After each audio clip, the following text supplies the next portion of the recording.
আগে স্টিউ বানানো কমপ্লিট করা, কারণ মা ঘুম থেকে উঠলে আমাদের এই কাজকর্ম দেখলে এক্ষুনি ঘরে ধুমধুমার কাণ্ড লেগে যাবে। চলো যত তাড়াতাড়ি সম্ভব আমরা এই কুকিংটাকে কমপ্লিট করি। প্রথমে কড়াইতে একটু সাদা তেল আর তার সাথে একটু বাটার দিয়ে দেওয়া হয়েছে। গোটা গরম মশলা, গোটা গরম মশলা ভাজতে কতক্ষণ টাইম লাগবে? হয়ে গেছে? হয়েছে হয়েছে হয়েছে কতক্ষণ টাইম লাগে? রসুন আগে দেওয়া হয়। এরপরে এর মধ্যে দেয়া হবে রসুন, এবং রসুনটা একটু ভাজা হয়ে গেলে ম্যারিনেট করে রাখা চিকেনগুলোকে অ্যাড করব। এরপরে এই চিকেনগুলোকে ভালো করে কষাতে হবে যতক্ষণ না চিকেনগুলো থেকে ওই জল বা তেল কিছু একটা বেরোচ্ছে, যেটা বেরোয় ওটা বেরোচ্ছে।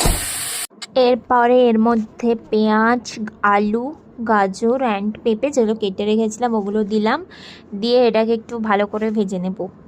এরপরে এটার সাথে অ্যাড করব স্বাদ মতো